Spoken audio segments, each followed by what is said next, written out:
What's up guys, welcome back for another Devpro duel video. Next match, Girls Banlist Cup. Second match, Group C.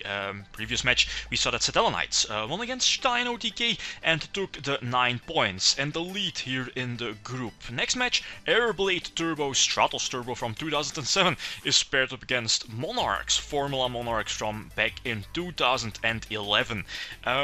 So yeah, the match, or at least the deck that wins this match will of course end up second place in the group and will also get a spot in the top 16 playoffs later. So let's see both deck lists. First deck list here, of course, Formula Monarchs. I think one of the best Monarch decks in this game's history, since it was so consistent and fast at the same time. And the deck also had access to a very good draw engine with Fishborg Blaster and Formula Synchron. And at the same time you had access to pretty much every Synchro monster in the game. And also the good ones, mainly Brionek, Scrap Dragon, Stardust back then, and of course Trishula.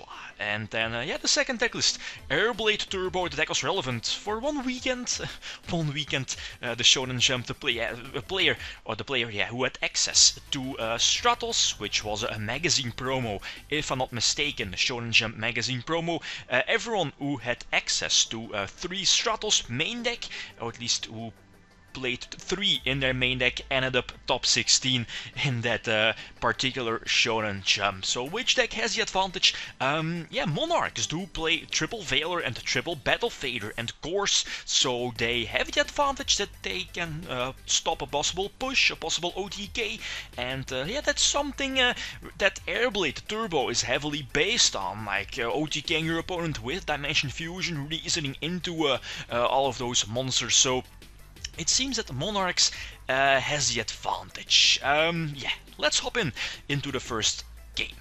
Alright, first tool, I think I get a start? Yeah, I have the advantage to start. Open up with Swap. Excellent. I think the deck plays like 10 possible ways to open with Treeborn. Yeah, Treeborn with 3 Swap, 3 Undyne, and the Foolish also, the 1-for-1. Yeah, that should be it. And of course, yeah, opening with Treeborn itself. He gets a decent opening with the Jinzo, but yeah, I think I called right here with the reasoning. Not really sure, I missed it, but eventually, yeah, he cannot deal enough damage, so there's no reason to drop Fader, and yeah, go for Econ, because I have that lovely Light and Darkness Dragon. Back in the days, the card was very powerful, but it kinda got power creeped with all of those new decks, Burning Abyss Shadows and so on. And yeah, this is why Light and Darkness Dragon was so good. Your opponent had to waste a lot of cards to get rid of it. And at the same time, if your opponent was able to get rid of Light and Darkness Dragon, you can just reborn one of your monsters which were in the grave. Here, after some thinking, I eventually decide that Trishula was the better play, since again, he has that, I believe, yeah, that sword, that Phoenix Blade in his grave and 1 card in his hand. And eventually, it turned out that it was a Dimension Fusion, so that Trishula was a good play on my part. So eventually, he tops into a useless monster gate. Yeah, the Airblade deck is definitely not good at top decking, and I can eventually attack for a game. So Monarchs leading 1-0. Opponent gets a start. Get some nice shenanigans going with the Stratos. No Veiler this time, so he's going to search out Malicious. Malicious very good in the deck to yeah, use Father for either Dasher to get it on board, or Jinzo, or maybe Demok, or yeah, at the same time you can just tribute it for Monster Gates. Yeah, pretty much the only weakness of Malicious was that the possibility you have to special summon it after a Reasoning or a Monster Gate. Yeah, eventually I go for Catester, since that I think was only yeah, a possible way to maybe hold them off. I think I also have one back row set, which is the Mystical Space Typhoon, possibly bluffing the enemy controller.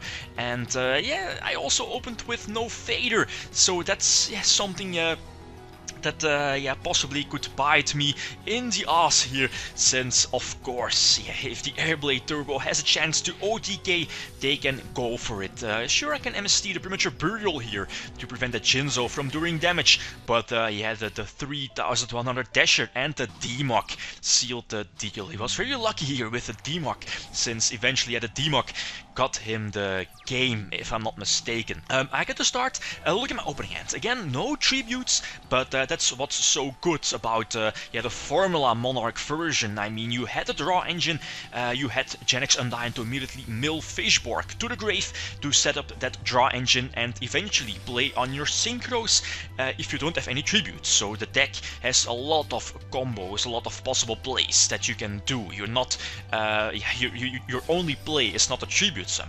That's what I want to say.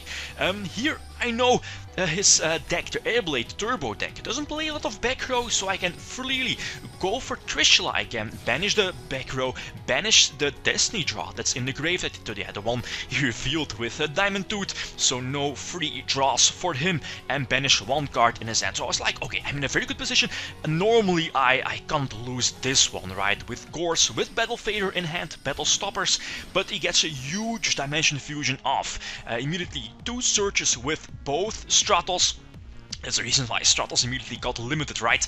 And he uses both Diamond Tooths on the field, and he milled both yeah, the Dimension Fusion and another Destiny draw. So both those cards he can use yeah, with no cost next turn.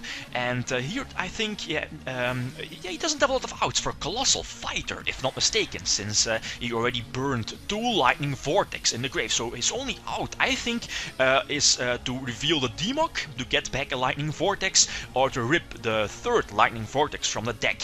And of course he had the Demok to do Graceful Charity, but that lovely Veiler can stop the Demok from getting the effect. And now Colossal Fighter is nicely sitting there with his 3k attack, I believe, yeah, if I'm not mistaken. And I do have a few options here to have a few outs to make, at least to make sure that I have the game, and ripping that Undyne definitely secured the victory, since thanks to Undyne I can set up Fishborg and eventually go for Armory Arm to deal the necessary burn damage to my opponent. So GG, Formula Monarchs win over Airblade. Very cool. So Formula Monarchs do take up the 2nd place here in Group C, so they are on to the top 16 playoffs. Next match, yeah, Group D. Yeah, guys, that's it. Thanks for watching, and feel free to leave a comment or a like if you enjoyed the video. Lithium signing out. Peace.